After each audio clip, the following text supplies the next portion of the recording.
ये कहानी एक छोटे से गांव की है जो घने जंगलों के बीच बसा हुआ था। गांव के किनारे एक बड़ा और पुराना जामुन का पेड़ खड़ा था। इस पेड़ के बारे में गांव के लोग तरह तरह की बातें करते थे। कहा जाता था कि इस पेड़ पर एक चुड़ैल का वास है जो रात के समय इस पेड़ से नीचे उतरती है और गांव में किसी को न किसी को परेशान करती है। गांव के लोग उस जामुन के पेड़ से दूर ही रहते थे, खासकर रात के समय। दिन में भी कोई उस पेड़ के पास जाने से डरता था। बच्चे अक्सर अपने खेल के दौरान उस पेड़ के पास आने से कतराते थे, लेकिन इसके बावजूद जामुन का पेड़ अपने फलों के कारण आकर्षण का केंद्र था। गर्मियों के मौसम में जामुन के मीठे मीठे फल गांव के बच्चों को अपनी ओर खींचते थे। गांव के बच्चों में रामू सबसे शरारती और निडर था। वह जामुन के पेड़ के पास जाने से भी नहीं डरता था। उसके दोस्तों ने उसे कई बार समझाया कि वह उस पेड़ से दूर रहे, लेकिन रामू ने कभी उनकी बातों को गंभीरता से नहीं लिया। रामू का मानना था कि यह सारी बातें बस बुजुर्गों द्वारा बनाई गई कहानियां हैं और इसमें कोई सच्चाई नहीं है। एक दिन जब रामू और उसके दोस्त जंगल में खेल रहे थे, रामू ने अचानक जामुन के पेड़ पर चढ़ने का फैसला किया। उसके दोस्तों ने उसे रोकने की कोशिश की, लेकिन वह नहीं माना। वह पेड़ पर चढ़ गया और खूब सारे जामुन तोड़ने लगा। उसके दोस्त नीचे खड़े होकर डरते हुए उसे देख रहे थे। रामू को जामुन खाते और तोड़ते देख उनके मन में भी लालच आ गया। धीरे धीरे कुछ और बच्चे भी पेड़ पर चढ़ने लगे, लेकिन तभी कुछ अजीब हुआ। जैसे ही सूरज ढलने लगा, पेड़ के ऊपर से एक अजीब सी आवाज आने लगी। रामू ने अपनी नजरें ऊपर उठाई और देखा कि पेड़ की सबसे ऊंची डाल पर एक सफेद साया झूल रहा था। वह साया धीरे धीरे रामू की ओर बढ़ने लगा। रामू की सांसें थम गईं। वह समझ नहीं पा रहा था कि यह क्या हो रहा है। उसके शरीर में कंपकंपी होने लगी। तभी उस सफेद साये ने रामू का नाम लेकर उसे पुकारा।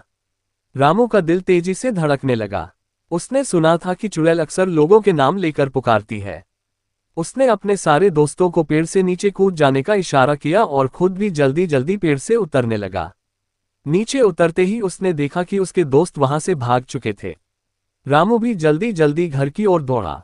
घर पहुंचते ही उसने सब कुछ अपनी मां को बताया। उसकी मां ने डरते हुए उसे शांत किया और गांव के बुजुर्गों को बुलाया। गांव के बड़े बुजुर्गों ने रामू की कहानी सुनने के बाद तय किया कि वे उस पेड़ के पास जाकर कुछ देखेंगे। अगली सुबह गांव के कुछ बुजुर्ग उस जामुन के पेड़ के पास पहुंचे। उन्होंने देखा कि पेड़ के ऊपर कुछ अजीब सी चीजें लटकी हुई थीं। उनमें से एक था सफेद कपड़े का टुकड़ा जो हवा में झूल रहा था। उन्होंने जब ध्यान से देखा तो पाया कि वह कपड़ा किसी पुराने जंगली घोंसले के साथ उलझा हुआ था। शायद यही वह साया था जिसे रामू ने देखा था। बुजुर्गों ने गांव के लोगों को बताया कि वह कोई चुड़ैल नहीं, बल्कि एक पुराना घोंसला और उस पर उलझा हुआ कपड़ा था जिसने रामू को डरा दिया था। लेकिन फिर भी उन्होंने सभी को सावधान रहने और रात में उस पेड़ के पास न जाने की सलाह दी। इस घटना के बाद गांव के बच्चों ने जामुन के पेड़ के पास जाना छोड़ दिया। रामू को भी उस दिन की घटना ने बहुत गहरे से डरा दिया था। उसने अपने दोस्तों से माफी मांगी और वादा किया कि वह अब किसी भी पुरानी बात को मजाक में नहीं लेगा। गांव के बुजुर्गों ने इस घटना के बाद भी बच्चों को सिखाया कि कभी कभी हमारी आंखें जो देखती हैं वह सच नहीं होता। डर हमारे मन की उपज होती है और जब हम अपने डर का सामना करते हैं तो सच्चाई सामने आ जाती है। इस तरह जामुन के पेड़ पर चुड़ैल की कहानी ने गांव के लोगों के दिलों में एक गहरी छाप छोड़ी।